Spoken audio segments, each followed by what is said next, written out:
তিন শ্রেণীর মানুষ আছে, লা ইউকাল্লিমুহুল্লাহু তাআলা ইয়াওমাল কিয়ামা। তিন শ্রেণীর মানুষের সাথে আল্লাহ বিচারের মাঠে কথা বলবেন না। ওয়ালা ইয়ানজুরু ইলাইহিম, তাদের প্রতি দয়ার দৃষ্টি দিবেন না। ওয়ালা ইউযাক্কিহিম, তাদের পবিত্র করবেন না। ওয়ালাহুম আযাবুম মুহিন, তাদের জন্য আছে অপমানজনক শাস্তি। এক আল মুসবিল, টাকনোর নিচে পায়জামা প্যান্ট লুঙ্গি রাখে যে, তার সাথে আল্লাহ কথা বলবেন না। এটি কি এত বড় পাপ কেন? ওখানে না হয় কথা ঠিক ছিল, বলছিলাম তিন শ্রেণীর চার শ্রেণীর মানুষ জাহান্নামে যাবেই যাবেই। এক আকুন, বাপ মাকে মানে না, যে ভালো কথা, যে বাপ মাকে মানে না সে তো খারাপ। কোম্মার কাম্মার, জুয়া খেলে যে, জুয়া খেলে যে সে যাবে না, জান্নাতে যাবে না। মদমেনুল খামর, নিয়মিত নেশাদার দ্রব্য খায় পান করে যে, এইসব মানুষের সাথে আল্লাহ বিচারের মাঠে কথা বলবেন না। তিন শ্রেণীর মানুষের সাথে আল্লাহ কথা বলবেন না। এক আল মুসবেল, টাকনোর নিচে পায়জামা প্যান্ট লুঙ্গি পরে যে। দুই মালিকুন কাযযাব, মিথ্যুক দায়িত্বশীল যে, হেড মৌলানা, headmaster, principal, vice chancellor, jail super, chairman, member, MP, মন্ত্রী, টিওনো, ইওনো, ডিসি, এডিসি, যারা যেখানে মিথ্যা কথায় দায়িত্ব পালন করবে, আল্লাহ তার সাথে কথা বলবেন না। ধোঁকাবাজ, প্রতারক, বিশ্বাসঘাতক, বদমেজাজি, জুলুমবাজ, এদের সাথে আল্লাহ বিচারের মাঠে কথা বলবেন না। ফেরাউন এর চেয়ে অল্প সময়ে হারালছে। আপনাদের নেতার তো সময় 45 মিনিট ছিল, ফেরাউনের 45 মিনিট ছিল না, 2-1 মিনিট। জুলুম যত বেশি হবে, ধ্বংসের সময় তত কম হবে।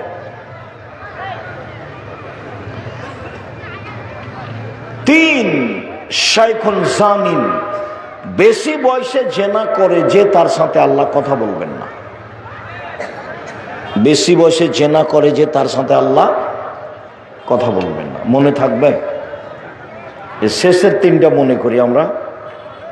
এক, টাকনোর নিচে পায়জামা প্যান্ট লুঙ্গি পরে যে। দুই, মিথ্যা কথায় দায়িত্ব পালন করে যে। তিন, বেশি বয়সে জেনা করে যে। আমি আশঙ্কা করে যাচ্ছি আমার উম্মতের উপরে তিনটে। এক, ভ্রান্ত হুজুর। বহুদিন থেকে বলে আসছি, এদেশের মাটিতে শতকরা 95 জন বক্তা মিথ্যুক।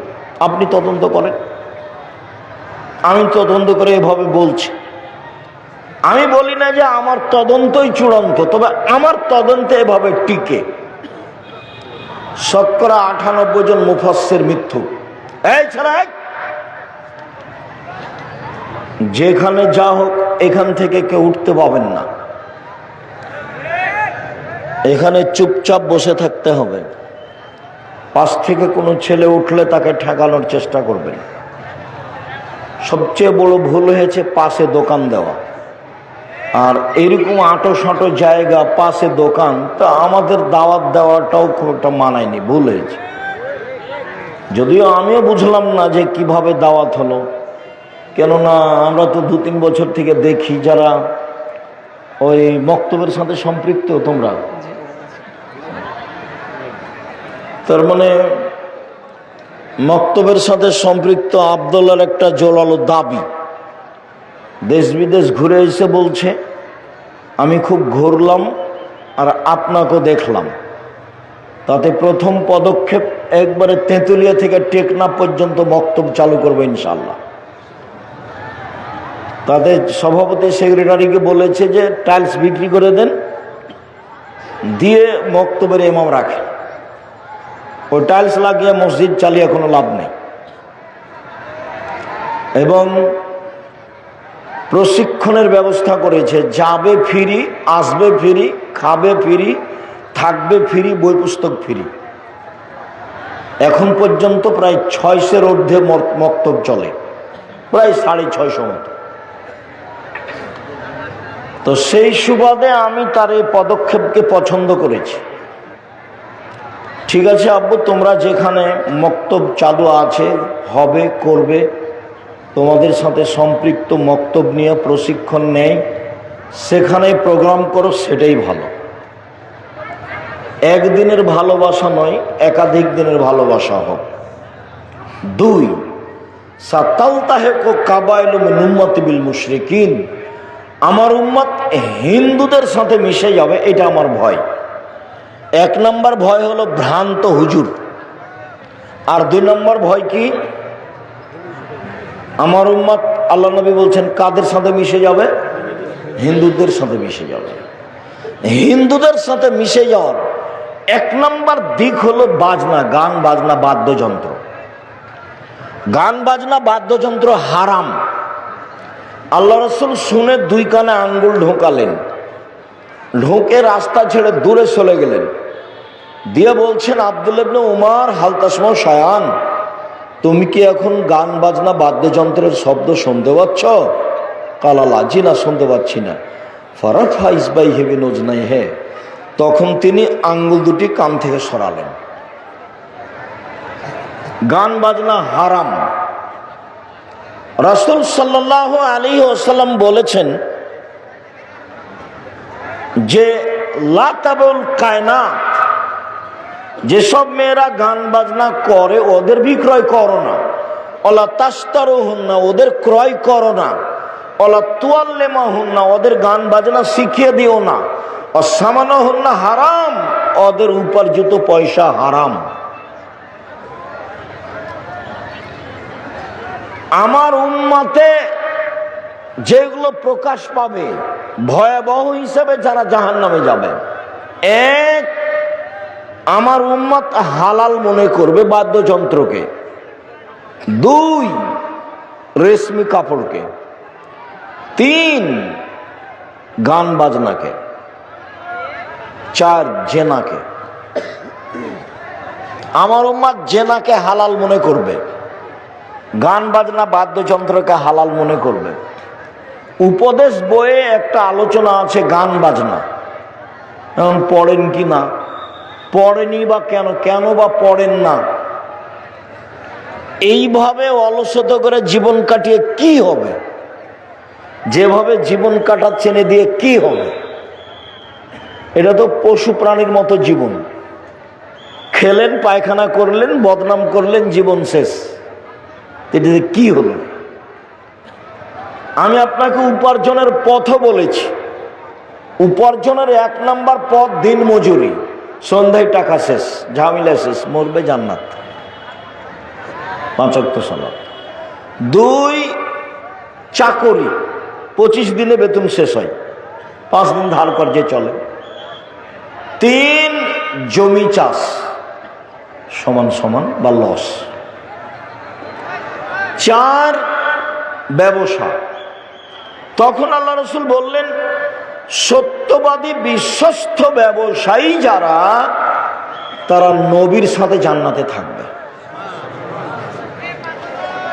এখানে একটা কথা বলি, একাধিক দিন শুনেছেন আমার মুখে, বললে হয়তোবা মনে পড়বে।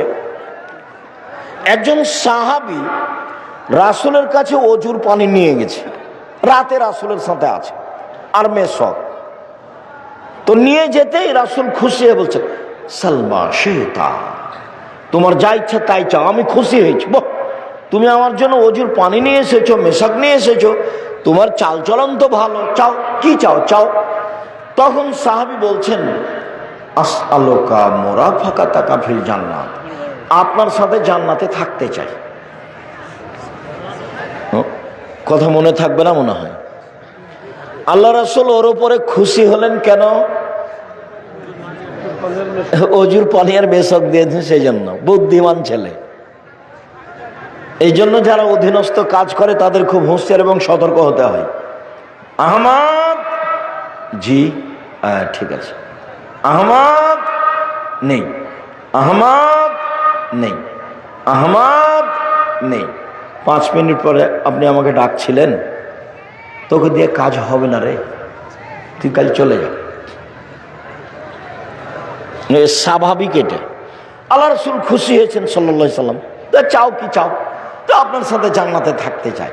তো আল্লাহ রসুল বলছেন আওয়া গায়রা জালেক, না না না না, এটা নয়, অন্য কিছু চাও, অন্য কিছু চাও। তখন সাহাবী বলছেন হোয়া জাকা, ওটাই চাই, আপনার সাথে থাকতে চাই। তখন আল্লাহ রসুল সরাসরি বললেন আচ্ছা ঠিক আছে, এ কথা বললেন না। তিনি বললেন আইন্নি আলা নাফসিক বিকাসরাতি সুজুদ, তুমি বেশি বেশি তাহাজ্জুদ পড়ে আমাকে সহযোগিতা করো। আমি এমনি কোনো মানুষকে জান্নাতে নিয়ে সাথে থাকতে পারবো না। আবার এখন বলছেন যে সত্যবাদী ব্যবসায়ীরা কার সাথে থাকবে? নবীর সাথে থাকবেন। তাহলে এইটা কেমন কাজ? অনেক ভালো কাজ। ধোঁকাবাজি করে না যারা, ফাঁকি দেয় না যারা, জুয়াচুরি করে না যারা, আত্মসাৎ করে না যারা, অল্প লাভে ব্যবসা বাণিজ্য করে যারা, মিথ্যা কথা বলে জিনিস বিক্রি করে না যারা, এরা ব্যবসা করে চকলেটের ব্যবসা হলো, এ কার সাথে থাকবে? নবীর সাথে থাকবে। তখন তিনি বলছেন আত্তাজির আস-সাদিক আল আমিন, 1 ব্যবসায়ী, 2 সত্যবাদী, 3 বিশ্বস্ত,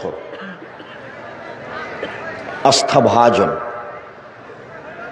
4-5 দিন গোস্ত বাজারে কিনতে গিয়ে বুঝতে পেরেছেন যে ওই লোকটার গোস্ত কমে না, আর আরো বাকি 2 জন গোস্ত দেওয়া আছে, কিনেন দে বাড়িতে গিয়ে মাপেন, কমে যায়। কিছুদিন পরে কার কাছে গোস্ত নেবেন? যার কমে না। আর এ মনে করছে যাগ্গে সারাদিনে 2 জনের কাছে বিক্রি করতে পারলে হলো। কয়দিনে দেখবেন যে আর দোকানটাও নাই, উঠে গেছে। এই কথাটা বুঝাতে গিয়ে আমি বলি, 2-1 দিন বলেছি যে ঢাকা বাইতুল মুকাররমে যে মসজিদে জুমার দিন একজন বলে পাঞ্জাবি, আর একজন বলে 3000। মানে ওই পাঞ্জাবির দাম কত? 3000। সারা খুব বিক্রি করেছে। এখন সন্ধ্যায় বলছে যে আজকে খুব লাভ হয়েছে। আরে ওই দাম তো, ওর দাম তো 300 টাকা। ওকে কত তো বিক্রি করেছে? 3000। আপনি বিশ্বাস করেন 3 মাস পরে গিয়ে দেখবেন যে লোকটাও নয়, দোকানটাও নেই। আল্লাহ রসুল বলছেন মহিক্য বারাকাতাহু, তার বরকত মিটে যাবে। ও ধোঁকাবাজ ব্যবসায়ী, ও আত্মসাৎকারী ব্যবসায়ী, ও গাদ্দার ব্যবসায়ী, ও জুলুমবাজ ব্যবসায়ী, ওর ব্যবসা হারিয়ে যাবে। দোকানপাট 2 বছর 4 বছর পরে সব কিছু যাবে, টাকা মায়েরে মরে কি করে সব ধ্বংস হয়ে যাবে। ব্যবসায়ী 1 সত্যবাদী, 2 বিশ্বস্ত। এই ব্যবসায়ী কার সাথে থাকবে? নবীর সাথে থাকবে। এ কথা আল্লাহ রাসূল বলেছে। রাসূল সাল্লাল্লাহু আলাইহি ওয়াসাল্লাম বলেন আমার জীবনে 3টে বড় ভয়। 1 ভ্রান্ত হুজুর, 2 কি আমার উম্মত হিন্দুদের সাথে মিশে যাবে, জাযাকাল্লাহ খায়ের। 3 সাতাবদ কাবাইল মিনুমতাল আওসান, আমার উম্মত মূর্তি পূজা করবে। প্রায়ের বাড়িতে ছবি আছে, তার বাপের আছে, তার মায়ের আছে, নেতা নেত্রীর আছে, তারপর পুতুল আছে। যাদের বাড়িতে পুতুল আছে, কাঁকড়া আছে, সব মুনাফেকেরা। মুনাফেক মুনাফেক বক্তব্য শোনে, বক্তব্যের সাথে মুনাফেকি করে। ছবি কেন তোমার বাড়িতে? আমি তো বহুদিন বলেছি যে বাপ মারা গেছে, পাসপোর্ট সাইজের ছবিটা ছিঁড়ে ফেলে বাপের কবরের পাশে গিয়ে হাত তুলে দোয়া করতে। তো আপনার বাড়িতে আপনার ছবি, আপনার মায়ের ছবি, আপনার বাপের ছবি, আরো লোকের ছবি কেন? কেন? আপনি কি দেখাতে চাচ্ছেন? কার ভালোবাসা দেখাতে চান? শ্বাস বন্ধ হয়ে গেলে এগুলো শেষ। আমার উম্মত হিন্দুদের সাথে মিশে যাবে, গান বাজনা বাদ্যযন্ত্রে মত্ত হবে।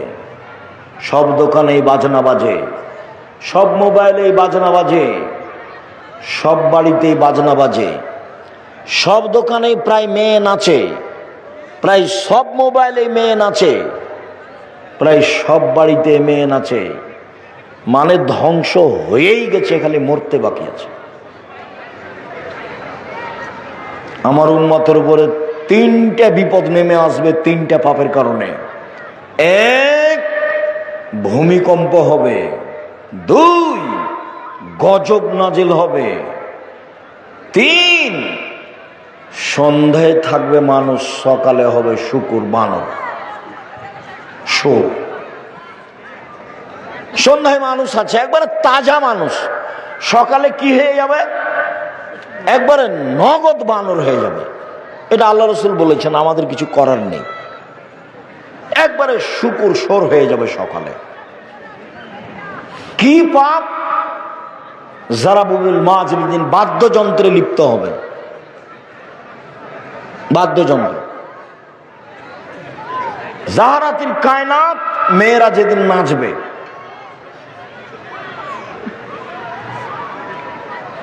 সারেবুল খমরা, যেদিন মানুষ নেশাদার দেব, বিড়ি তামাক জর্দা সিগারেট গোল খাবে। মনে থাকবে না? মনে হয় সিরিয়াল তো মনে থাকার কথা। এক, কি বাদ্যযন্ত্র প্রকাশ পাবে। দুই, মেয়েরা নাচবে। তিন, মানুষ কি খাবে? বিড়ি সিগারেট জর্দা গোল এগুলো খাবে। তখন এই অবস্থা নেমে আসবে, খুব কাছাকাছি চলে এসেছে। এরা বানর হবে কেন? শুকুর হবে কেন? আল্লাহ রসুল বলতেন যে সাপ হয়ে যাবে, ব্যাঙ হয়ে যাবে, হায়ানা হয়ে যাবে, হিংস্র প্রাণী হয়ে যাবে। এটা না বলে বলছেন যে বানর হয়ে যাবে, শুকুর সোর হয়ে যাবে। পৃথিবীতে একটা প্রাণী আছে যেটা অনুকরণ করতে পারে মানুষের, এরকম আর কোনো প্রাণী নাই পৃথিবীতে। সে প্রাণী কোনটা? বানর। মুসলমান যেদিন ইহুদি খ্রিস্টানের অনুকরণ করবে, সেদিন এরা সন্ধ্যায় থাকবে মানুষ, সকালে হবে বানর। আর আরেকটা প্রাণীর কোনো হিতাহিত জ্ঞান নেই, কোনো বুঝই নাই তার, সেটা হলো সোর, শুকুর। এখানে ঘাস উঁচু হয়ে আছে, ভিতরে গোবর আছে, আপনি গরুকে নিয়ে যে খাওয়াতে পারবেন না। এখানে গরু জবাই করেছেন, আর একটা গরু পাশ দিয়ে টেনে নিয়ে যেতে পারবেন না। বুঝাতে পারিনি কথা? অথচ তার নাম গরু। আমাদের দিকে বলে গরু সবই খায়, গরু এখানকার ঘাস খাবে না, তার মানে তার বুঝ আছে। সোরকে এখানে লাগান, সোরের বিবেচনা বলে কোনো জিনিস নাই। যেদিন মুসলমানের বিবেচনা হারিয়ে যাবে, সেদিন এরা হয়ে যাবে বানর, সেরা দিন হয়ে যাবে সোর। একটু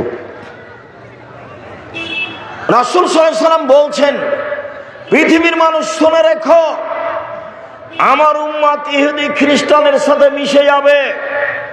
ডান পায়ের জুতা যেমন বাম পায়ের সমান, আমার উম্মত ইহুদি খ্রিস্টানদের সাথে মিশে যাবে। ডান হাতের বিঘত যেমন বাম হাতের সমান, তেমনি ভাবে আমার উম্মত তাদের সাথে মিশে যাবে। চলাতে ফিরাতে, কথাতে বার্তাতে, পোশাকে আশাকে, খাওয়াতে দাওয়াতে, বই কলমে, অফিসে আদালতে, কোর্টে কাচারিতে, সব কিছুতেই কাদের সাথে মিশে যাবে? ইহুদি খ্রিস্টানদের সাথে। এবার নিচে নামতে লাগলেন।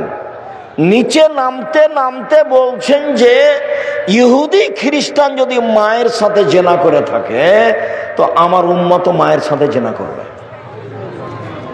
এটা রাসূলের মুখের ভাষা।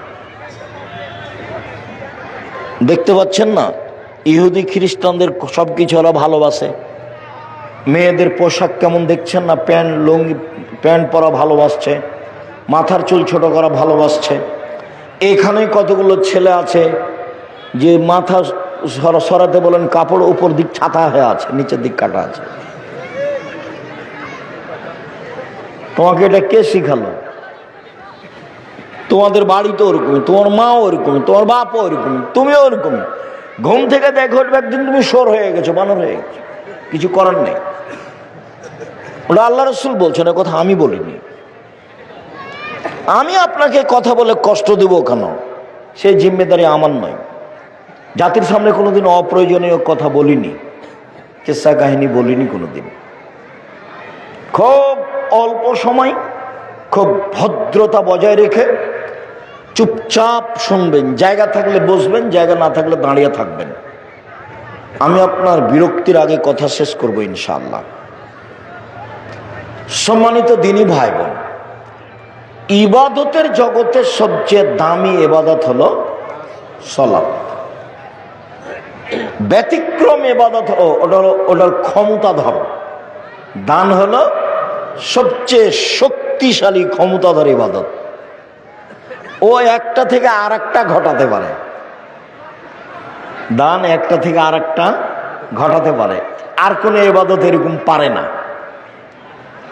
তাই আল্লাহ রাসূল বলছেন, মহিলারা শোনো, আমি তোমাদের তো অধিকাংশ জাহান্নামে দেখছি, তোমরা দান করো মানে বেঁচে যাবা। দান করো মানে কি? জাহান্নাম থেকে বেঁচে যাবা। ও জাহান্নাম থেকে মুক্তি দিতে পারে, ব্যবসা বাণিজ্যের লস সরাতে পারে, বাড়ির বিপদ আপদ দূর করতে পারে, কবরের শাস্তি বন্ধ করে দিতে পারে, পাপকে মিটিয়ে দিতে পারে, পানি যেমন আগুনকে নিভিয়ে দিতে পারে। আল্লাহ খুব ক্ষিপ্ত, কিছু দান করে দিবেন, ঠান্ডা হয়ে গেছে। ও খুব ক্ষমতাধর ইবাদত। আর ইবাদতের জগতে ব্যতিক্রম ইবাদত হলো সালাত। রাসূল সাল্লাল্লাহু আলাইহি সাল্লাম বলেন, আকিমুর রুকু ওয়া সুজুদা। পৃথিবীর মানুষ ভালো করে রুকু করো, ভালো করে সিজদা করো। কেন? সালাত তিন ভাগে বিভক্ত। এক ওযু, দুই রুকু, তিন সিজদা।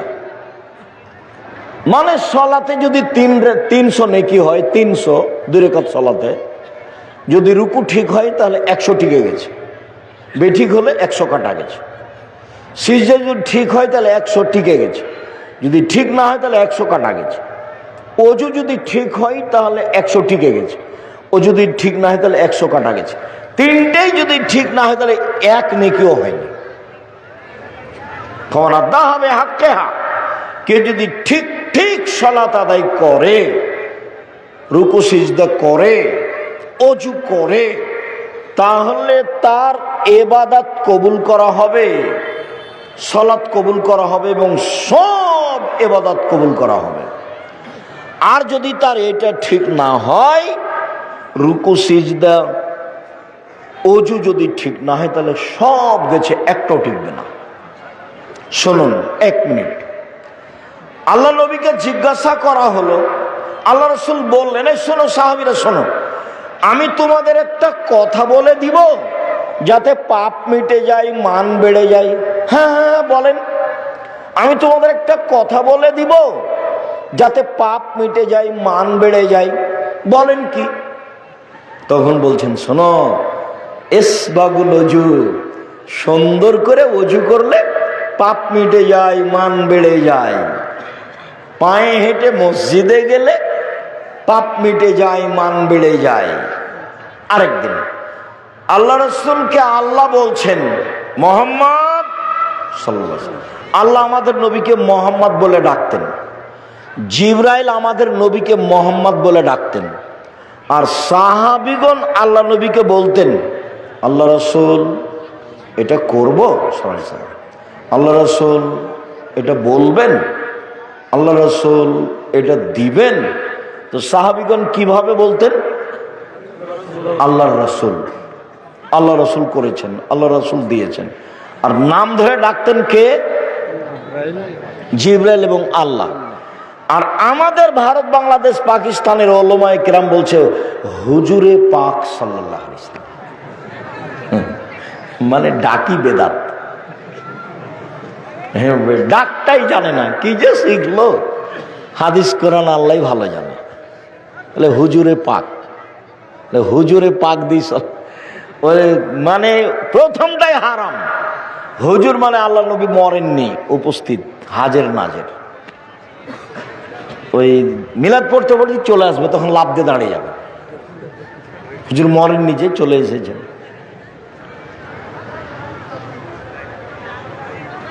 আল্লাহ বলছেন, মোহাম্মদ জি ওপরে কি নিয়ে হইতে হয়েছে বলতে পারেন?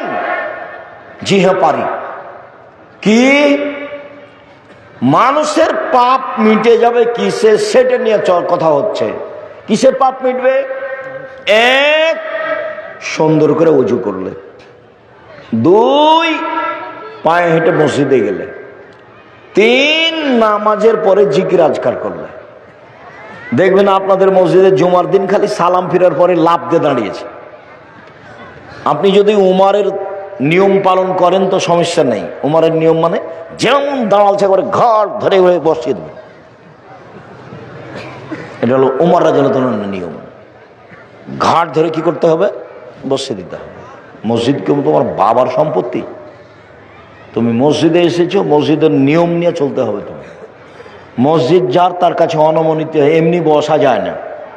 আল্লাহ আপনার ঘরে বসবো কি, এভাবে কি কথা হবে? পদ্ধতি হলো 2 রাকাত সালাত পড়ো, তাহলে অনুমতি হয়ে গেছে। মসজিদে বসার অনুমতি কি? 2 রাকাত সালাত। মসজিদ যার, তার কাছে অনুমতি নিয়ে বসতে হবে। তা আমি কি এখন আল্লাহকে বলতে পারবো যে আল্লাহ আপনার ঘরে বসবো কি? উনি কি আমাকে বলবেন যে বসেন? তো মানুষের সাথে তো আল্লাহ কথা বলেন না। এখন কি করতে হবে? পদ্ধতি কি? 2 রাকাত সালাত, এটাই পদ্ধতি।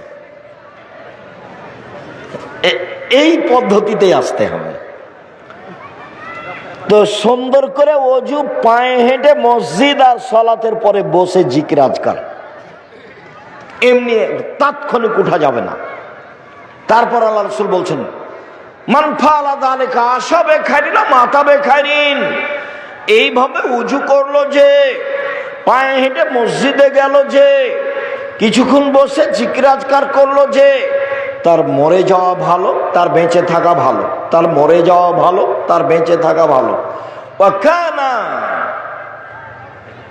মিন খাতিয়াতিহি কারাজুলিন ওয়ালাদাতহু উম্মুহু। তারপর লোকটা হয়ে গেল সেই দিনের মতো যেদিন তার মাতাকে জন্ম দিয়েছে। নিষ্পাপ। কেউ যদি হজ করে আর হজ যদি কবুল হয়, তাহলে কি হয়ে যায়? সেদিনের মতো হয়ে যায়। তাতে 10 লক্ষ টাকা খরচ আছে, রিক্স আছে, টানা হেঁচড়া আছে। তারপর মুআল্লিম ফাঁকি দেয়। মুআল্লিম বলছে ভুল টুল হয়ে গেছে, আপনি 1000 রিয়াল দেন, মিটে যাবে। 500 রিয়াল দেন, আরো কত কি, তার কোনো হিসাব নাই। কত জিদ্দার, কত ঢাকার, কত কি যে করলো হুজুর। খালি বললো যে এ আর সেই, আমরা করতে থাকলাম। তারপরে যদি কবুল হয়, তাহলে সেদিনের মতো যেদিন মা জন্ম দিয়েছে। এবার দেখেন, মা জন্ম দিয়েছে যেদিন, সেদিনের মতো হওয়ার সহজ পথ: 1, সুন্দর করে ওযু। 2, পায়ে হেঁটে মসজিদ। 3, সালাতের বসে একটু পরে একটু জিকির। মনে থাকবে না মনে হয়? তো রাসূল সাল্লাল্লাহু আলাইহি সাল্লাম বললেন, পৃথিবীর মানুষ সুন্দর করে রুকু করো, সিজদা করো, আমি তোমাদেরকে পিছন থেকে দেখতে পাই। এটা হলো মুআজিজা। এখানে পিছনে চোখ নাই। নবীর পিছন দিকে চোখ ছিল না, কিন্তু দেখতে পেতেন। এটা কি? মুআজিজা, অলৌকিক ক্ষমতা। অলৌকিক ক্ষমতা বুঝেন? আর একটু বুঝিয়ে বলি। মুসা আলাইহিস সালামের সাথে জাদুর পাল্লা হলো কার? ফেরাউনের। তো 100,000 জাদুকর নিয়ে এসে বললো যে কি করতে হবে? সাপ ছেড়ে দাও। রস্সি লাঠি সাপ হয়ে গেল, বিশাল বিশাল সাপ মুসার দিকে ধাওয়া করে আসছে। তা আল্লাহ বলছেন যে তুমি দেরি করছো কেন, তোমার লাঠিটা ছেড়ে দাও। তো লাঠিটা যেমন ছেড়েছে, তেমন মাঠে যা সাপ ছিল একবারই ধরে নিয়েছে। তো এই তো বুঝতে ভুল হচ্ছে ফেরাউনের। মাঠে কেন? সারা পৃথিবী জুড়ে যদি সাফ করে দেওয়া হতো, আর এই লাঠিটা ছেড়ে দেওয়ার পরে পৃথিবী যদি একটা সাপ থেকে যেত, তাহলে আল্লাহর শক্তি দুর্বল প্রমাণ হতো। এই মাঠ কেন? সারা পৃথিবী জুড়ে যদি সাপ পূর্ণ করা হতো, তারপরে লাঠিটা ছেড়ে দেওয়ার পরে যদি একটা সাপ থেকে যেত, তাহলে কার শক্তি দুর্বল হতো? আল্লাহ। এলো অলৌকিক ক্ষমতা। তেল নাই, ইঞ্জিন নাই, চেয়ারে বসে বলছেন সুলাইমান আলাইহিস সালাম, চলো। কোথায় যেতে হবে? ইরাক। উঠতে উঠতে সকালই চলে গেছে ইরাক। এর নাম হলো মুআজিজা, অলৌকিক ক্ষমতা।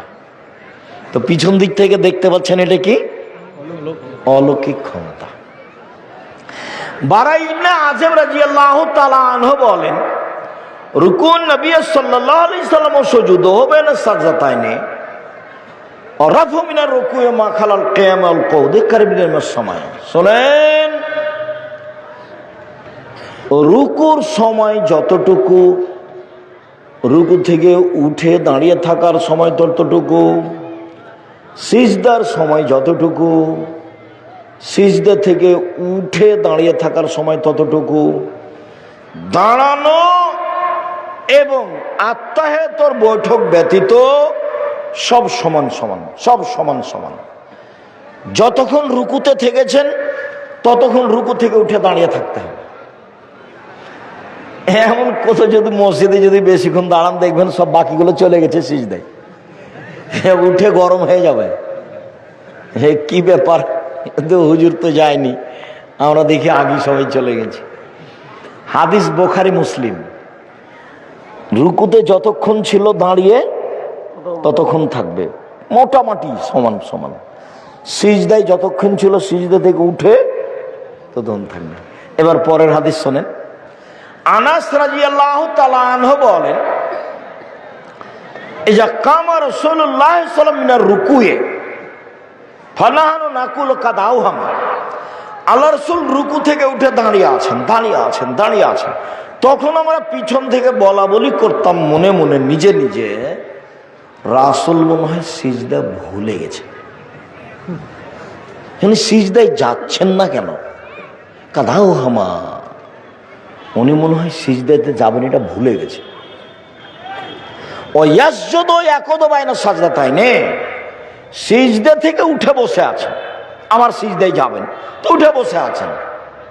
ওয়াকাদ নাকুলু কাদাউহামা, আমরা পিছন থেকে বলতাম আরেকটা যে সিজদা করতে হবে, এইটা মনে হয় আল্লাহ নবী কি করেছেন? ভুলে গেছে। আচ্ছা, উনি সিজদায় যাচ্ছেন না কেন? উনি কি মনে করেছেন যে দুটাই হয়ে গেছে? পিছন থেকে কে বলা বলি করছেন? সাহাবী। হাদিস বুখারী মুসলিম, মানে সন্দেহের কোনো সুযোগ নেই। যারা যারা আমার উপরে দুর্বলতা পোষণ করেছে, তারা আমার উপরে মনের রাগ আছে, সেজন্য বলেছে। আমি বলেছি যে আম গাছে জাম ধরতে পারে, ধরে না। অমাবস্যার রাতে চাঁদ উঠতে পারে, উঠে না। সুঁয়ের ছিদ্র দিয়ে লাঙ্গলের ফল ঢুকতে পারে, ঢোকে না। সুঁয়ের ছিদ্র দিয়ে লাঙ্গলের ফল ঢোকে যেতে পারে, আম গাছে জাম ধরে যেতে পারে, অমাবস্যার রাতে চাঁদ উঠে যেতে পারে, এগুলো ঘটে যেতে পারে। আমি যেই কথা বললাম সেই কথাতে সন্দেহ আছে বলে কিয়ামত পর্যন্ত চেষ্টা করলে সরিষা ঢোকানো যাবে না, তার নাম বুখারী মুসলিম। তো এখন ওরা মনে করেছে যে উনি এটা নিজের কথা বললেন, তখন খেপে গেছে। আমি কোনোদিন এরকম পর্যায়ে নিজের কথা বলিনি। তখন আমি কোন কথাটা বলেছি যে হ্যাঁ, এই কথাটা কোন হাদিসে আছে? বুখারী মুসলিমে আছে। আমার তো সাহস আছেই, যার কারণে আমি নির্ভীক বলি। সন্দেহযুক্ত কথা আমি 90 সাল থেকে নিয়ে এখন পর্যন্ত কোনোদিন বলিনি। তবে আমি মানুষ, কোথাও ভুল ত্রুটি থাকতেও পারে। আমি শরীয়তের নামে, ধর্মের নামে মিথ্যা কিছু বলে, রূপক কিছু বলে পরকাল হারাতে রাজি নই। আমার জীবনে যেটা সবচেয়ে সাহস, সেটা হলো আমি জাতির কাছে ধর্মের নামে ফাঁকি দিইনি। এটা আমার বেশি সাহস। প্রতিষ্ঠান চালাতে গিয়ে 10 পয়সার ক্ষতি করিনি, এটা আমার সাহস। তো তবু আমি মাঝে মধ্যে বলি যদি কোথাও 19-20 হয়ে গিয়ে থাকে তা আমি বেতন নিই না, প্রতিষ্ঠানে পড়ায় আমি বেতন নিই না, তো 19-20 হলে তুমি ওইটাতে পার করে দিও। আমি প্রতিষ্ঠানের কাছে জিম্মি নই।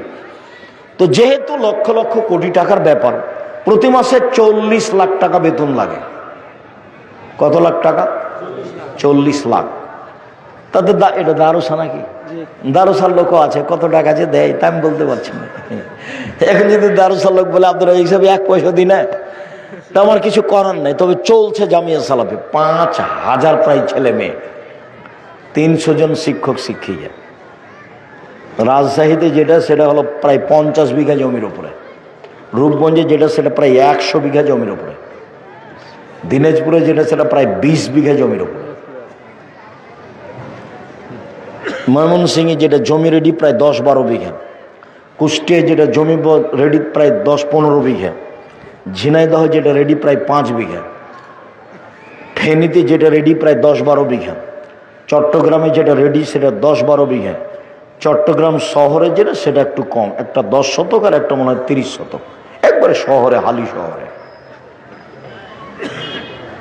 আনন্দবাজার হালি শহর চট্টগ্রাম। আলহামদুলিল্লাহ। সম্মানিত দিনী ভাই বোন, তো সবচেয়ে বেশি শক্ত কোথায় আমি আছি? আমার দৃঢ়তা কাজ করে, দিন ধর্মের কথা বলি, এতে আমার কোনো সন্দেহ কাজ করে না, কোনো সন্দেহ নেই। সম্মানিত দিনী ভাই বোন, আয়েশা রাদিয়াল্লাহু তাআলা আনহা বলেন, কানান নবী সাল্লাল্লাহু আলাইহি ওয়াসাল্লাম ইকসুরু ফির রুকুই ওয়াস সুজুদে সুবহানাল্লাহি ওয়া বিহামদিহি সুবহানাকা আল্লাহুম্মা রাব্বানা ওয়া বিহামদিকা আল্লাহুম্মা ইগফিরলি। আল্লাহর নবী রুকু এবং সিজদায় বেশি বেশি বলতেন সুবহানাকা আল্লাহুম্মা রাব্বানা ওয়া বিহামদিকা আল্লাহুম্মা ইগফিরলি। হে আল্লাহ, তোমার প্রশংসা সহকারে তোমার পবিত্রতা বর্ণনা করছে, আমাকে ক্ষমা করো। মুখস্থ না থাকলে মুখস্থ করে নিতে হবে। তোমাদের সময় দিলাম 1 দিন 24 ঘন্টা, আর মুরব্বীদের সময় দিলাম 7 দিন, মুখস্থ করতেই হবে ইনশাআল্লাহ। সব বইয়ে পাবেন, মহতারাম আমিরে জামাত ডক্টর আসাদুল্লাহ গালেবের বইয়ে পাবেন। আমরা যে ভাঙাচোরা ছেঁচড়া মেচড়া বই লিখেছি, রাসূল সাল্লাল্লাহু আলাইহি ওয়াসাল্লামের সালাত বনাম প্রচলিত সালাত, এত আছে আলহামদুলিল্লাহ। আমি মানুষ হিসেবে চেষ্টা করেছি নিজের কোনো কথা এখানে না পেশ করা, গোটা বইয়ের শুরু থেকে শেষ পর্যন্ত। সুবহানাকা আল্লাহুম্মা রাব্বানা ওয়া বিহামদিকা আল্লাহুম্মা ইগফিরলি বলা তো অভ্যাসই হতে হবে। দুয়ার মধ্যে এটা সবচেয়ে বেশি গুরুত্ব রাখে। 2, আয়েশা রাদিয়াল্লাহু তাআলা আনহা বলেন, কানান নবী সাল্লাল্লাহু আলাইহি ওয়াসাল্লাম ইয়াকুলু ফি রুকুই ওয়া সুজুদিহি সুবহান কুদ্দুসুন রব্বুল মালাইকাতির রূহ। সুবহান কুদ্দুসুন, তিনি পবিত্র, কুদ্দুসুন, তিনি অতীব পবিত্র, রব্বুল মালাইকাতে, তিনি সব ফেরেশতার প্রতিপালক, ও রূহ জিবরাইলের প্রতিপালক। ইনি পার্সোনাল ফেরেশতা, দামি, খুব সম্মানী।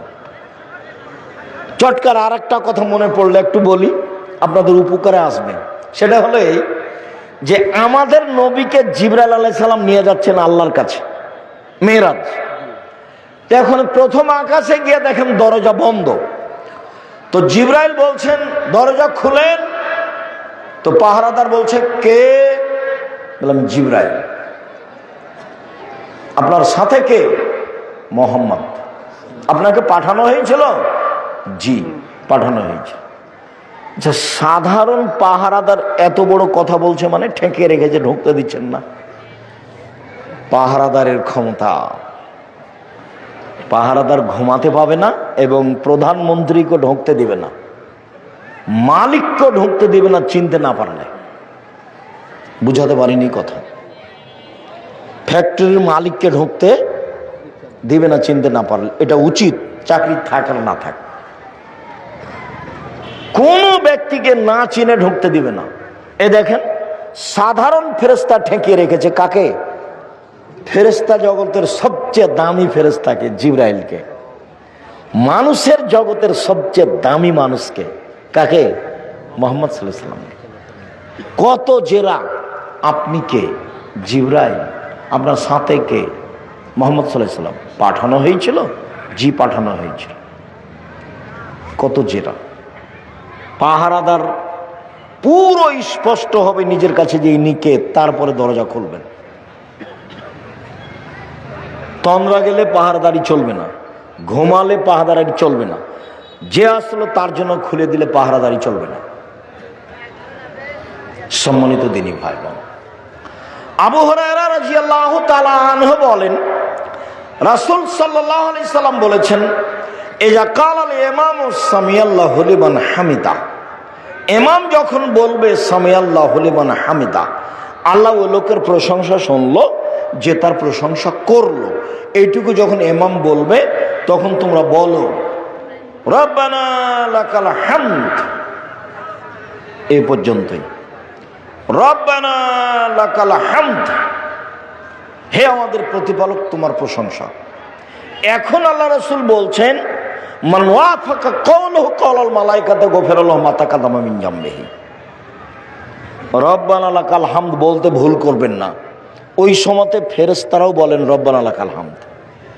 ইমাম যখন বলেন সামিআল্লাহু লিমান হামিদা, তখন মুক্তাদি বলবে রব্বানা লাকাল হামদ, এবং কে বলবে? আরো ফেরেশতা। ফেরেশতাও বলেন রব্বানা লাকাল হামদ। তা আপনার এই দোয়া আর ফেরেশতার দোয়া যদি একসাথে মিলে যায়, তাহলে আপনার অতীতের সব পাপ ক্ষমা হয়ে গেছে। বুখারী মুসলিম, মিস করবেন না। রব্বানা লাকাল হামদ। তারপরে আমরা যে বলি হামদান কাসিরান তাইয়িবান মুবারাকান ফি, সেটুকু কি? সেটুকু আরেকটা বলি। রাফি ইবনে খাদিজ বলছেন যে কুল্লা নুসাল্লি ওয়ারান নবী সাল্লাল্লাহু আলাইহি ওয়াসাল্লাম, একদা আমরা রাসূলের পিছনে সালাত আদায় করছিলাম। হঠাৎ একটা লোক, যখন আল্লাহ রাসূল বললেন সামিআল্লাহু লিমান হামিদা, তো একটা লোক বলল রব্বানা লাকাল হামদ হামদান কাসিরান তাইয়িবান মুবারাকান ফি। ফলামা ইনসারাফা, আল্লাহ রাসূল সালাত শেষ করে বলছেন মানিল মুতাকাল্লিম, এই কে পরের শব্দগুলি বলল? কে বলল? একজন বলছেন আনা, আমি বললাম। তখন আল্লাহ রাসূল বলছেন শোনো শোনো শোনো শোনো শোনো, বিজাত সালাসিনা মালায়েকা ইয়াবতাদিরুনা হাইহুম ইয়াকতুবুনা, তোমার এই দুয়ার নেকিগুলি 39 জন ফেরেশতা লেখার জন্য তাড়াহুড়া লাগিয়ে দিয়েছে। 30-এর অধিক, 39 পর্যন্ত 39 জন ফেরেশতা তাড়াহুড়া লাগিয়ে দিয়েছে এটা লেখার জন্য নাকি। শুনুন, রব্বানা লাকাল হামদ হামদান কাসিরান তাইয়িবান মুবারাকান ফি বলা যায়, তবে জোরে বলতে হবে না। তো ইনি যে জোরে বলেছেন, এটাই ছিল ব্যতিক্রম ঘটনা। সাহাবী এভাবে কেউ বলেননি, আগেও বলতেন না, পরেও বলেননি। কোনো দিন কোনো সাহাবী জোরে বলতেন না। সালাতের মধ্যে একটাই জায়গা জোরে, সেটা বলেন তো কোন জায়গা? আমিন। আর কোন জায়গা জোরে নেই। তো আমরা দুই সিজদার মাঝের দোয়া জোরে বলি কেন? সামিআল্লাহু লিমান হামিদার দোয়া জোরে বলি কেন? আয়াতের জব জোরে দিই কেন? এক সময়ে ভারত, বাংলাদেশ, পাকিস্তানের নেতারা ছিল খ্রিস্টান, ইংরেজ, ওই ব্রিটিশ। তো ওরা বলেছিল যে মুসলমানদেরকে মুসলিম পার্সোনাল ল হিসাবে সবাইকে দিতে হবে কে কোন মাযহাব মানে। ওরা জানতো যে এরা মাযহাব মানে, 4 মাযহাবের বাকি যারা আছে তাদেরকে ওরা হত্যা করবে, তারা হলো তাদের বিরোধী। তখন আহলে হাদিসেরা কার কাছে আশ্রয় নিয়েছিল? ইমাম শাফি। তখন পরিচয় দিয়েছিল বাগমারার মুসলমানেরা যে আমরা হলাম শাফি গোটা দেশে। তো ইমাম শাফির ফতোয়া হলে এগুলো জোরে বলা। তখন আমাদেরও কাজ কি হয়ে গেছে? এগুলো জোরে বলা। বোঝা যায়নি কথা, এই জন্য আমরা জোরে বলি।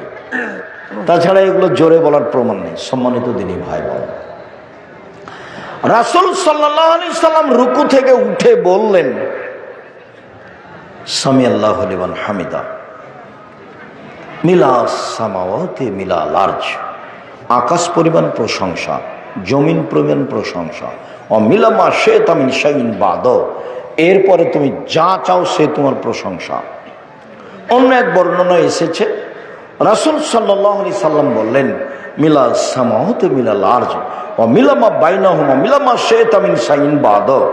এরপরে বললেন, আহলা সানায়ে, সত্যই তুই প্রশংসার যোগ্য।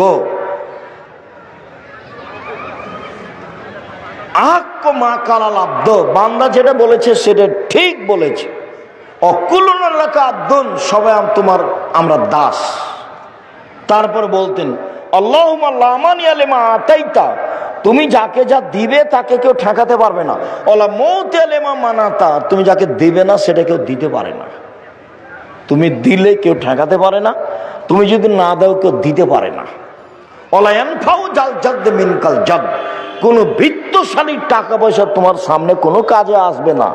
কোনো বৃত্তশালীর টাকা পয়সা তোমার সামনে কোনো কাজে আসবে না। তাহলে এবার কি বলতে পারি?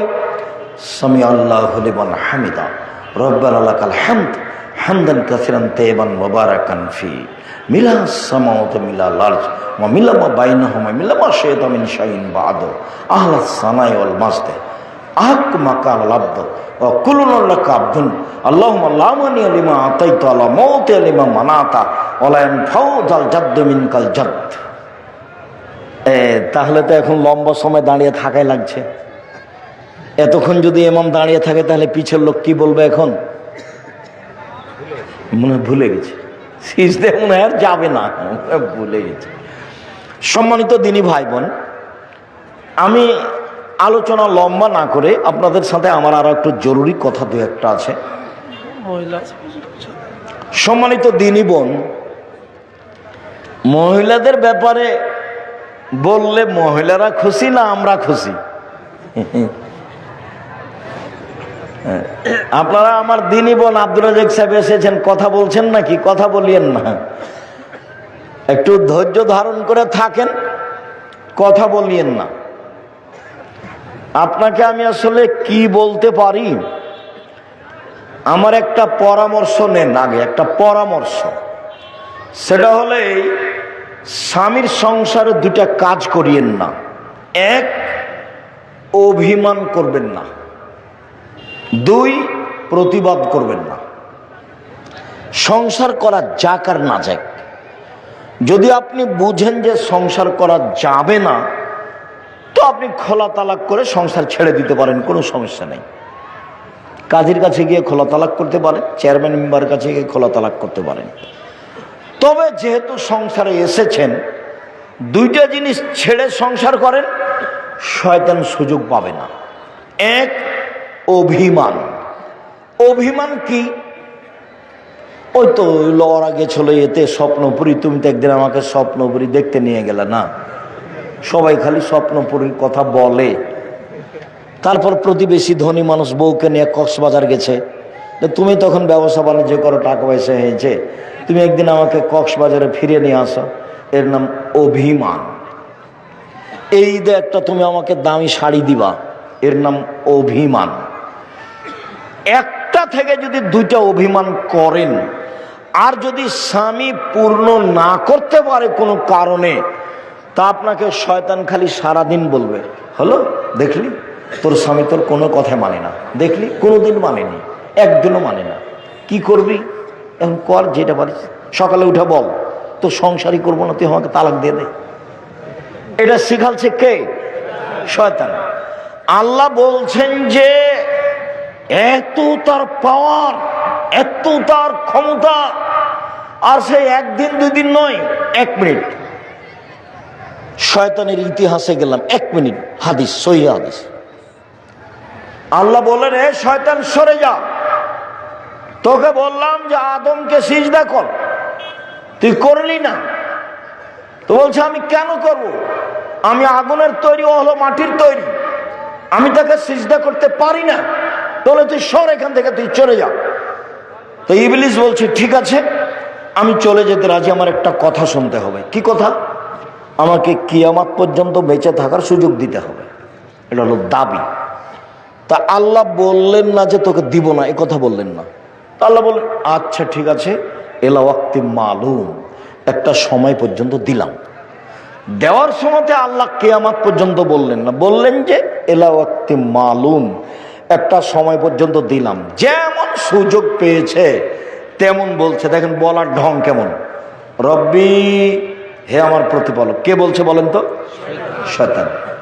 রব্বি, হে আমার প্রতিপালক, ওয়া ইজ্জাতিকা, তোমার সম্মানের কসম, লাউবিয়ালিল ইনসানা মা দামা তারহুম ফি আসাদিহিম, আদমের ছেলে মেয়েকে আমি ভুল পথে নিয়ে যাব, পাপ করাবো করাবো করাবো, ওর দেহে যতদিন শ্বাস আছে ও আমি তাকে পাপ করিয়ে ছাড়বো।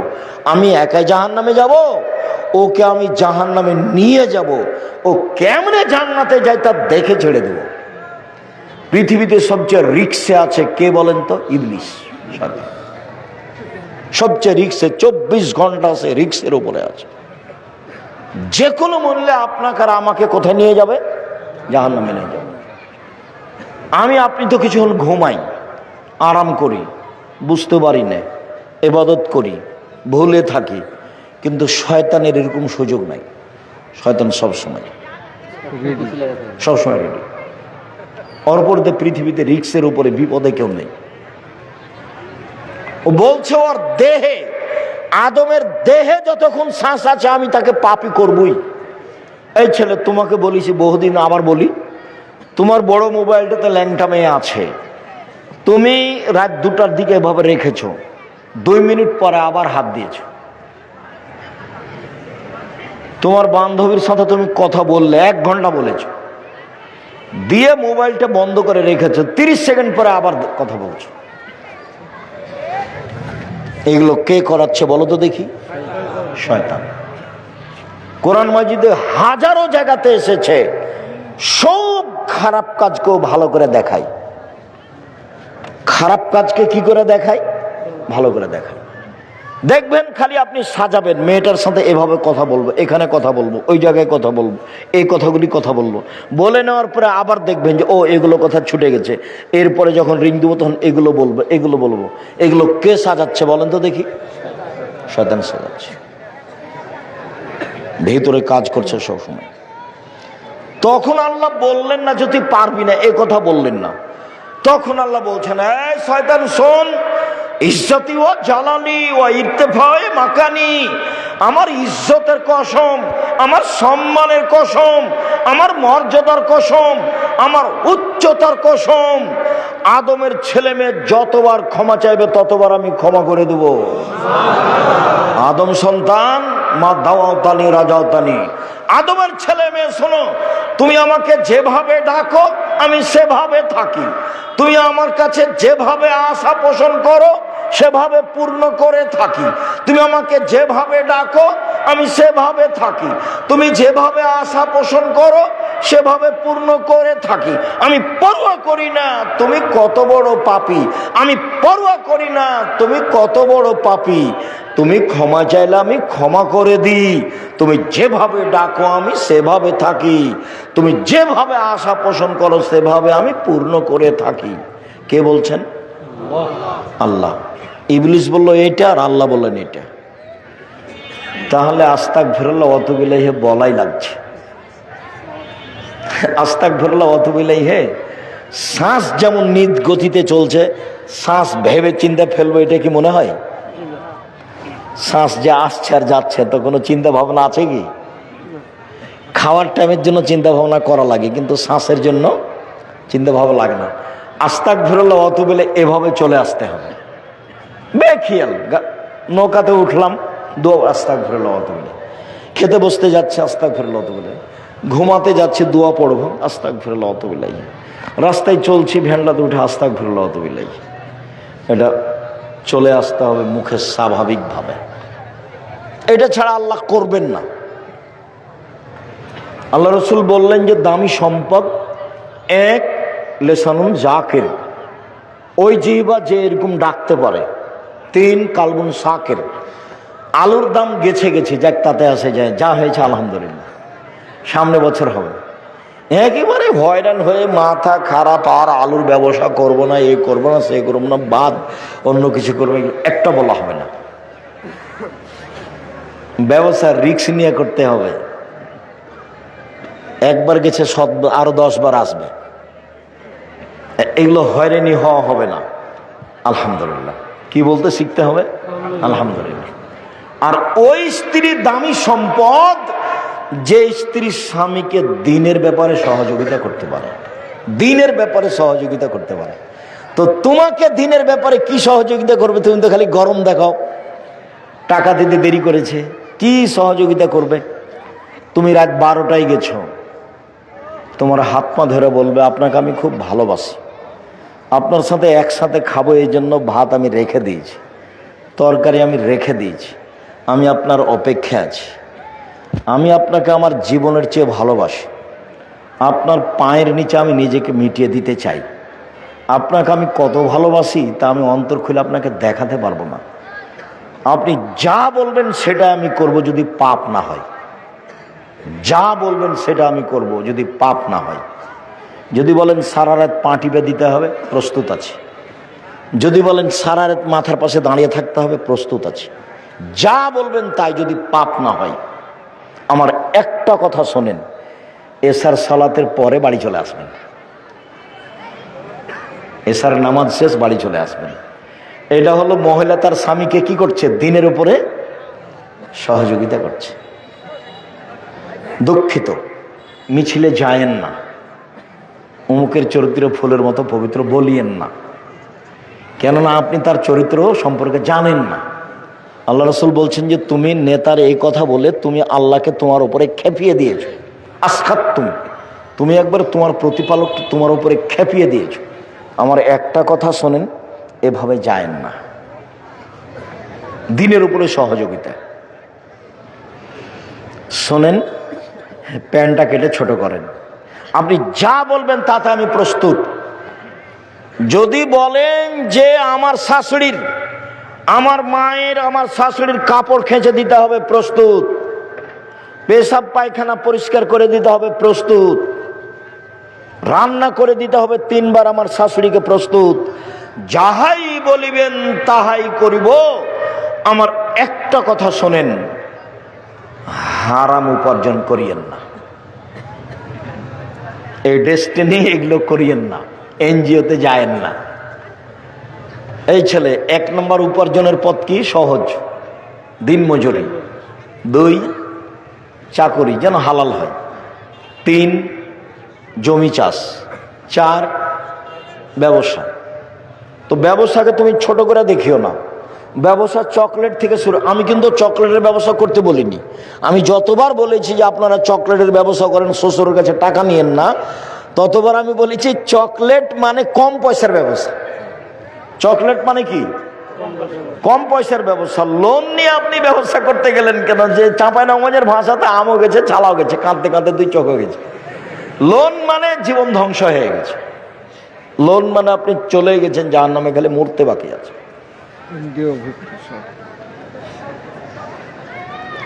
আর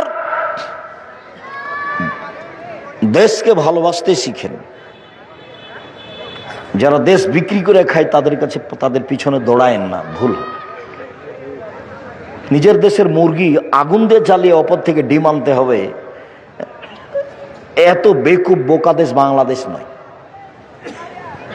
বাংলাদেশে যারা বসবাস করে তারা একে ধ্বংস করেছে, তারা একে ধ্বংস করেছে। কলকারখানা সব বন্ধ করে বাইরে থেকে কাপড় নিয়ে আসতে হবে। অবাক কথা।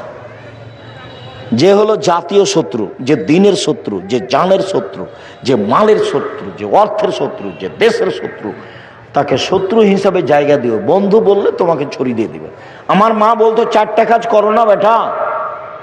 তো করোনা তো লেনদেন তো জানতো না, 4টা কাজ করিস না বেটা। 1, কারোর সাথে বন্ধু তালি করিস না, নাহলে পেটে ছুরি দিয়ে দিবে। একদিন বন্ধু তালি কি হবে? কেটে যাবে, তখন কি করবে? পেটে ছুরি দিয়ে দিবে। 4টার এটা রহস্য বলতেন, বাকিগুলোর বলতেন না। 2, প্রাইভেট পড়াস না। 3, দোকানে বসিস না। 4, মানুষের বাড়ি দাওয়াত খাস না। বন্ধু তালি চলবে না, প্রাইভেট পড়া চলবে না, দোকানে বসা চলবে না, তারপরে দাওয়াত খাওয়া হবে না।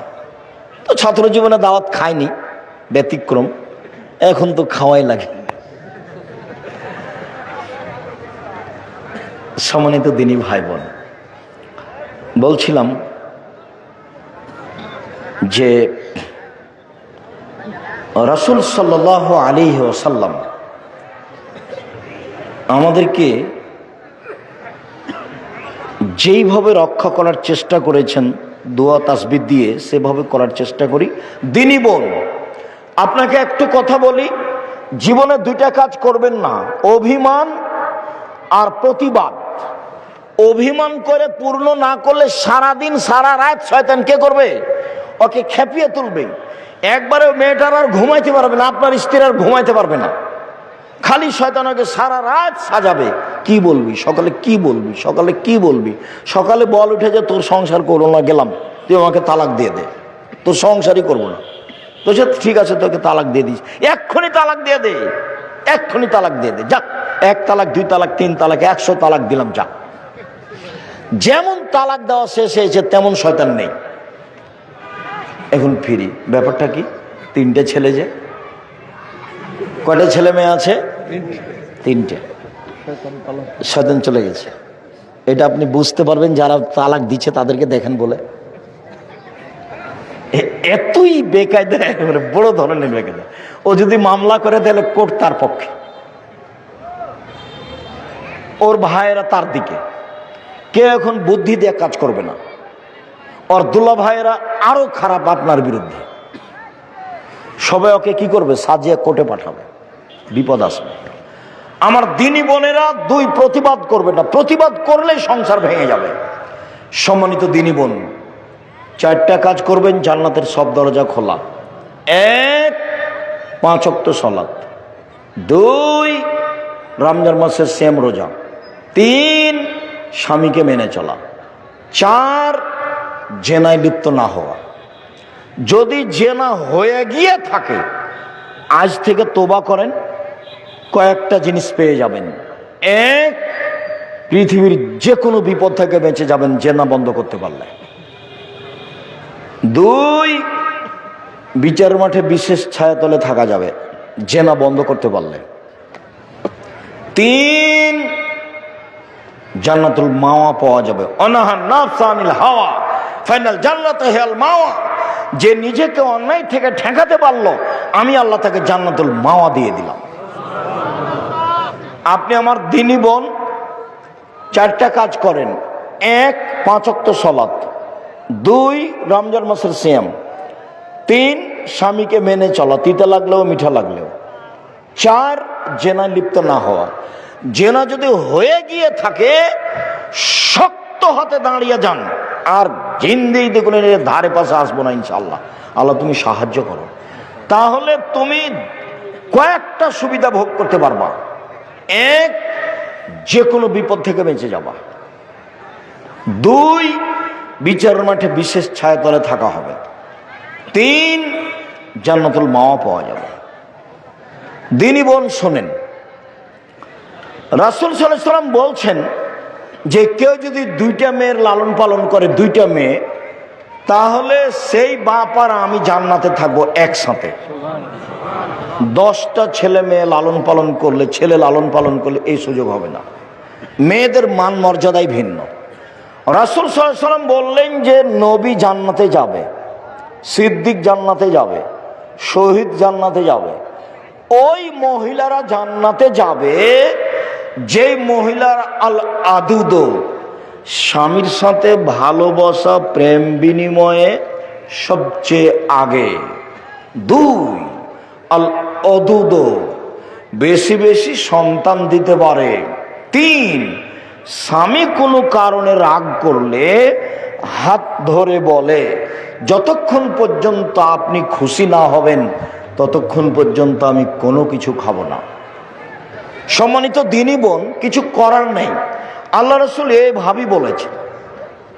আপনি মহিলা মানুষ হিসেবে আল্লাহ রাসূল এইভাবে বলেছেন। আপনার মান মর্যাদা আল্লাহ রাসূল এইভাবে উল্লেখ করেছেন। শোনেন, 4টা কাজ করলে জান্নাতের সব দরজা খোলা, এরকম কোনো সুযোগ পুরুষের নেই। সিরিয়ালে আপনি আছেন জান্নাতি। 1, নবী। 2, শহীদ। 3, সিদ্দিক। 4, মহিলা। তা আমরা পড়লাম এর মধ্যে? শহীদ যে কে তাই তো বুঝতেই পারি না। দেখি অনেক শহীদ, শহীদ যে কে বুঝতে তো পারি না। এক নবী, দুই শহীদ, তিন সিদ্দিক, চার মহিলা। দেখেন আমরা তার মধ্যে পড়িনি। কোন মহিলা? যে মহিলা কোনো কারণে স্বামী রাগ করলে হাত ধরে বলে তুমি যতক্ষণ পর্যন্ত খুশি না হবে না ততক্ষণ আমি কিছু খাবো না। কোন মহিলা? যে মহিলা বেশি বেশি সন্তান দিতে পারে। কোন মহিলা? যে মহিলা স্বামীর সাথে প্রেম প্রীতি ভালোবাসে একসাথে থাকে।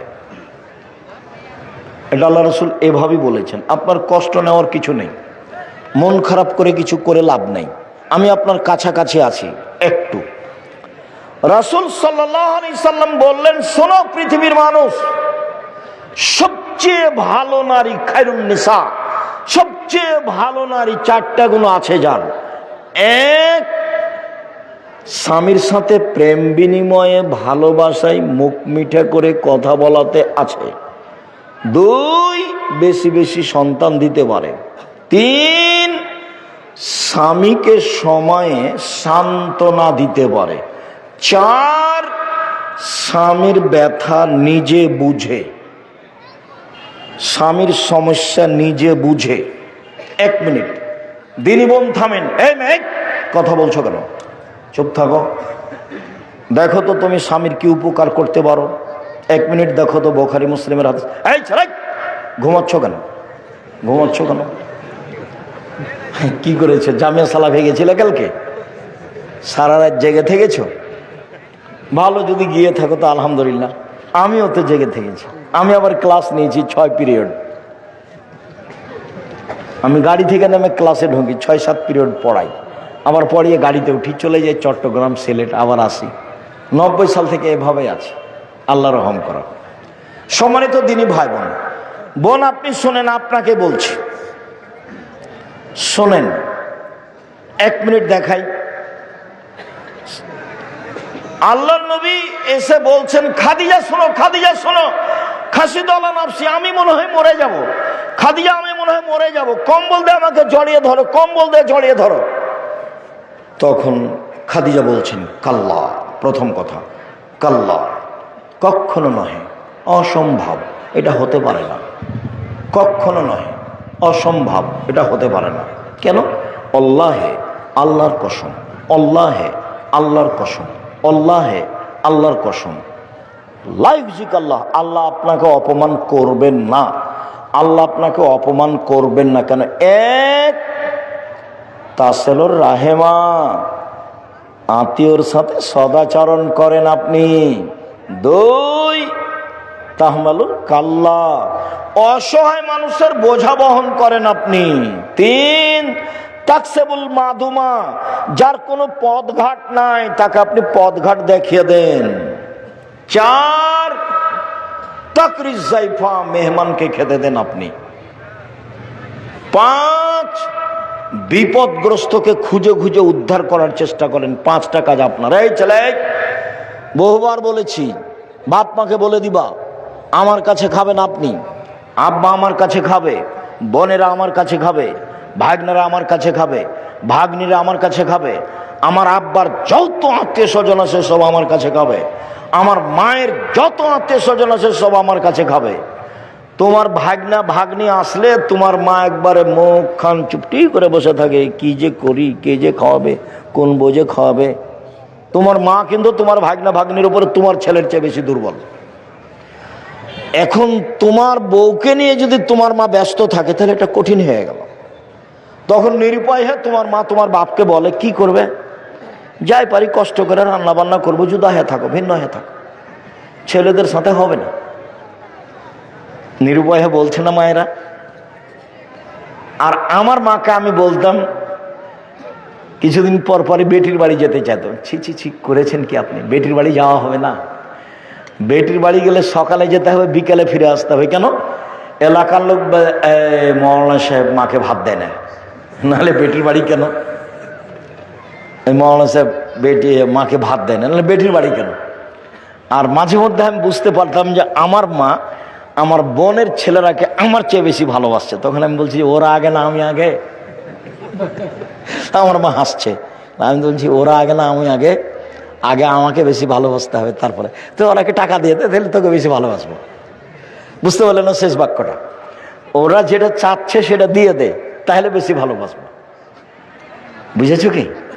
আমার ভাগনা ভাগ্নি যেটা চাচ্ছে আমার কাছে সেটা কি করতে হবে? দিয়ে দিতে হবে। জমি জায়গা টাকা পয়সা যা চাচ্ছে দিয়ে দিতে হবে। এবার তাহলে আমার মায়ের ভালোবাসা ওর নাতি নাতির চেয়ে কি হবে?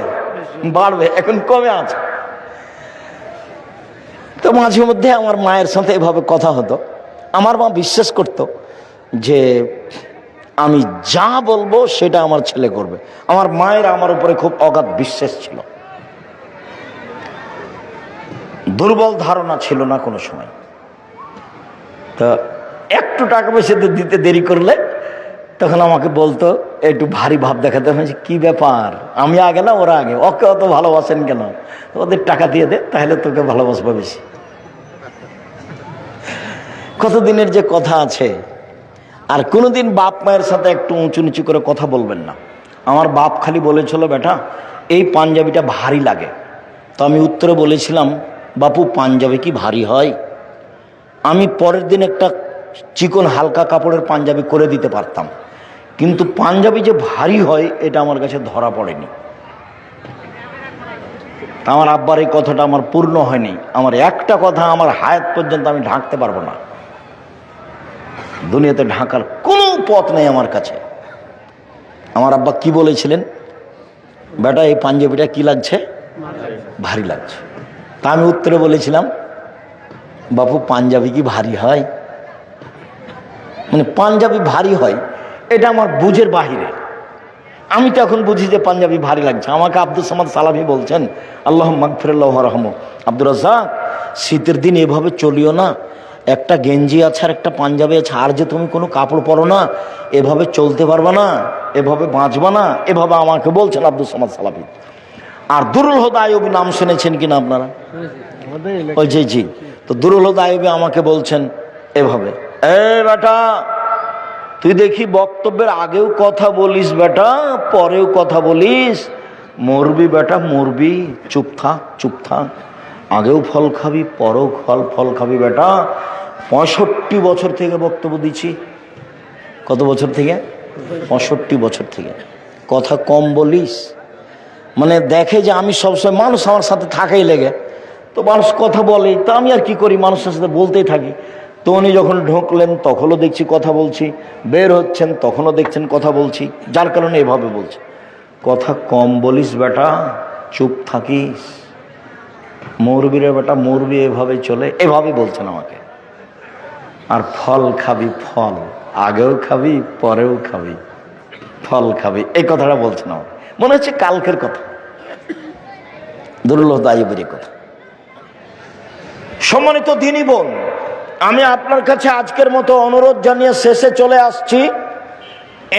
এক, স্বামীর সাথে প্রেম প্রীতি ভালোবাসে আগে থাকতে হবে। 2, বেশি বেশি সন্তান দিতে হবে। 3, স্বামীকে সান্ত্বনা দিতে হবে। সান্ত্বনা, খাদিজা বললেন কখনো নহে, অসম্ভব, এটা হতে পারে না, আপনার কোনো দুর্ঘটনা হবে না, আপনি এই করেন। আর আপনার কথা বলি, আপনার স্বামী যদি এসে বলে এই খুব বড় বিপদ হয়ে গেছে, কি করা যায়, তাহলে আপনি বলবেন কেন গেলে, তোমাকে তো নিষেধ করলাম জানো, তুমি কেন গেলে, তোমার স্বভাবই খারাপ, ঠিকই হয়েছে, তুমি কেন গেলে। দেখেন, ওটা হলো খাদিজার, এটা হলো আপনার স্ত্রী খাদিজা রাদিয়াল্লাহু আনহা। দেখেন, তারপরে বলছেন চিন্তা করবেন না, চলেন চাচার কাছ থেকে দেখে নিয়ে আসেন। এখানে আরেকটু, হুদায়বিয়ার যুদ্ধ হলো না, কাবা ঘরে ঢোকা গেল না, ফিরে আসবেন। সাহাবীরা বলছেন ফিরে যাব না, কাবা ঘরে ঢুকবো, তারপরে কোনো কথা। আপনি সত্য নবী নন? হ্যাঁ সত্য নবী। ইসলাম ধর্ম সত্য নয়? হ্যাঁ সত্য। আপনি বলেননি যে কাবা ঘরে ঢুকবো? হ্যাঁ বলেছি, তবে এই বছরে ঢুকবো এই কথা বলিনি। আল্লাহ রাসূল এভাবে বললেন। তো বলছেন ঠিক আছে সবাই কুরবানি করো, কেউ কুরবানি করবে না, সবাই চুপচাপ বসে আছে। তখন আল্লাহ রাসূল উম্মু সালমাকে বলছেন, উম্মু সালমা কি করা যায়, কেউ যে কুরবানি করছে না, কি করা যায়? আর চিন্তা করছেন কেন, নিজেরটা করে দেন না। তারপর দেখেন কি হয়। এ দেখেন পরামর্শ দিচ্ছেন, স্ত্রী এরকম হতে হবে। স্ত্রী স্বামীকে কি দিবে? সান্ত্বনা দিবে, সমব্যথায় থাকবে। সম্মানিত দিনী ভাই বোন, আপনি আমার দিনী বোন আব্দুর রাজ্জাক সাহেব শোনেন, আপনি তো জানেন না আমার স্বামীর মুখখান এত খারাপ যে তার মুখের দিকে আমি তাকাতে পারি না, গালি ছাড়া তার মুখে কিছু নেই। এরপরে আপনাকে আমি বলছি, আপনি ধৈর্যের পরিচয় দেন। ধৈর্য বড় জিনিস। ধৈর্য দিয়ে আপনি সফলতা অর্জন করতে পারবেন। শাশুড়ির কথা ভিতরে রেখে চলেন, শ্বশুরের কথা খেয়ে নিয়ে ভিতরে রেখে চলেন। স্বামীর অন্যায় অবিচার ধৈর্যের পরিচয় দিয়ে থাকেন, ফল ভালো হবে ইনশাল্লাহ, ফল ভালো হবে ইনশাল্লাহ। আর আপনাকে বলে যাচ্ছি, স্ত্রীর সাথে গালি দিয়েন না, ওর সাথে গালিগুলোজ করিয়েন না, ওকে নিন্দে করে কথা বলিয়েন না, ওকে গালি দিয়েন না। যে কাজ করতে পারবে না সে কাজ করতে দিয়েন না, সহযোগিতা করিয়েন। আমি এখন বুঝতে পারি আমাদের চাঁপাইনবাবগঞ্জের গতি। কত কষ্ট করে ভোর রাত্রে উঠে যা তাই ওই আটা তৈরি করেছে, হাতে রুটি বানাবে, আবার ঢেঁকিতে ধান ভেঙে ভাত রান্না করবে। ঘুম থেকে উঠে আগে আটা রেডি করে নিয়ে এসেছে, তারপরে গরুগলা বের করেছে, তারপরে রুটি তৈরি করেছে, রুটি তৈরি করে মাঠে দিয়ে পাঠিয়েছে, তারপর ওখান থেকে উঠে গহিলটা সাফ করেছে, গোবরগুলো বাইরে ফেলেছে, তারপর ওই নোন্দা বুঝেন কি না, নোন্দা গঠা তৈরি করেছে। এরপরেও পানি দিতে সময় পায়নি, নান দে চারিতে, গরুর তারি নান বুঝেন কি না, চারি। এখন এসে দেখছে স্বামী যে পানি দেয়নি, তখন একবারে খেপে কি যে বলছে, লাঠি তোর অমুক তোর তমুক এই সেই, যে কত যে অকৃতজ্ঞ স্বামী। কোনোদিন তারা এগুলো কাজকে কাজই মনে করলো না, অথচ মহিলাটা ভোর রাত থেকে কাজ করছে, তার একটুকু কৃতজ্ঞতা প্রকাশ করলো না। তুমি অনেক করেছো, তুমি অনেক করেছো, তোমার শুক্রিয়া। জীবনে কেউ জাযাকাল্লাহ খায়ের বলতে জানে না, বলেই না। তোমার শুক্রিয়া আদায় করে তুমি অনেক কিছু করেছো। স্ত্রীর শুক্রিয়া আদায় করবেন, খুশি হবে। আপনি তার সাথে ভালো আচরণে চলেন, শান্তি পাবেন বেশি। দুইজনে খুব ভালো আচরণে চলার চেষ্টা করেন, শান্তি পাবেন বেশি। শুক্রিয়া, জাযাকুমুল্লাহ খায়ের। সকল দিনই ভাই বোনকে 5 ওয়াক্ত সালাত জরুরিভাবে আদায়ের জন্য অনুরোধ জানাচ্ছি। 2 হালাল রুজি, 3 কোরআন তেলাওয়াত, 4 আড্ডা পিটা হারাম। একটা মোবাইল নিয়ে একটা দোকানে আড্ডা পিটা হারাম। ভালো আচরণে পরিবারের সাথে থাকার চেষ্টা করেন, আর যেটা প্রয়োজন সেটা আল্লাহর কাছে চান। ভোর রাতে চাইতে পারলে সবচেয়ে ভালো। সকলের কল্যাণ কামনা করে। বই পুস্তকই গাড়িতে ছিল আমাদের, কই তুমি কি বই পুস্তক নিয়ে এসেছো? গাড়িতে আছে বই পুস্তক, আমাদের ড্রাইভার কোথায়? যাক, শুক্রিয়া, জাযাকুমুল্লাহ খায়ের। যদি বই পুস্তক থাকে একটু খোঁজ নেন। আমি আপনাদের শুক্রিয়া আদায় করে, অনেক মানুষ হয়েছেন, জায়গার তুলনায়, সকলের কল্যাণ কামনা করে আমি কথা শেষ করছি। আমার প্রশ্ন হলো, আমি একজন বন্ধা, আমার কোনো সন্তান নেই, আমার 7-8 বিঘা জমি আছে, আমার 2টি বোন ও 1টি ভাই আছে, আমি কাকে কতটুকু জমি দিতে পারি? এগুলো ওনার নিজের না স্বামীর? এগুলো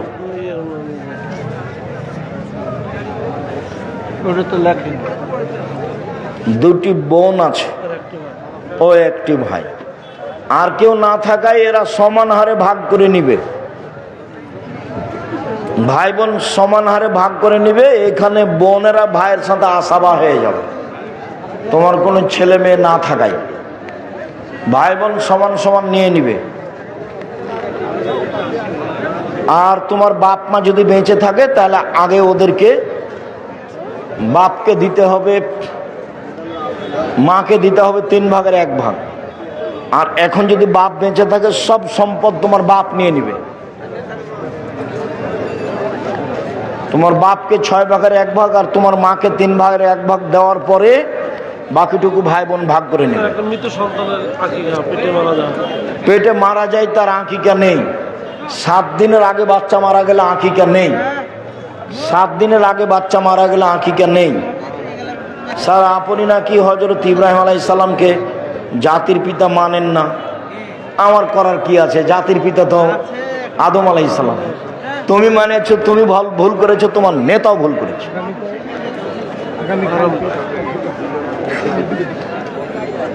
হারাম টাকা আয় করে মসজিদের সভাপতি হতে চায়, মানুষের দোষ উল্লেখ করতে হবে না। মন চাইলে তোমরা সভাপতি করো, না হয় বাদ দাও। কোন অমুসলিমের বাড়ির পালিত গরু কুরবানি করা যাবে? যাবে, কোনো সমস্যা নেই। গরুর ওপরে কোনো বিধান চালু নেই, কিনে নিতে হবে, কিনে নিবে বাস।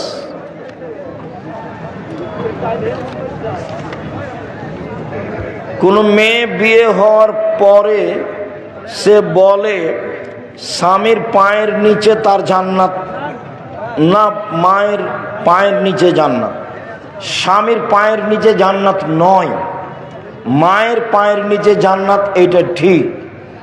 তবে আল্লাহ রাসূল বলেছেন স্বামী তোমার জাহান্নাম, স্বামী তোমার জান্নাত। স্বামী তোমার জাহান্নাম, স্বামী তোমার জান্নাত। স্বামী জাহান্নাম জান্নাতের মাধ্যম, তবে স্বামীর পায়ের নিচে জান্নাত এই কথা আল্লাহ রাসূল বলেননি। কার পায়ের নিচে জান্নাত? মায়ের, এটা ঠিক আছে। শেখ এক শ্রেণীর নামাজি কাতারে ফাঁকা ফাঁকা হয়ে দাঁড়ায়, এইভাবে কি নামাজ পড়া যাবে? জি না, পায়ে মা মিলাতেই হবে, পায়ে পা মিলাতেই হবে। ওয়াক্তের পূর্বে ফজরের আজান দিয়ে সালাত আদায় করা পরিপূর্ণ হবে কি? জি না, আবার আজান দিয়ে সালাত আদায় করতে হবে। সালাতও হয়নি, আজানও হয়নি। নির্ধারিত সময় আজান হবে, 2-4-5 মিনিট পরে হওয়া ভালো, আগে নয়। শুকরিয়া, জাযাকুমুল্লাহ খায়ের। যারা মারা গেছে আল্লাহ তুমি তাদের কবরের শাস্তি মাফ করো। যারা আমরা অসুস্থ তুমি তাদের আরোগ্য দান করো।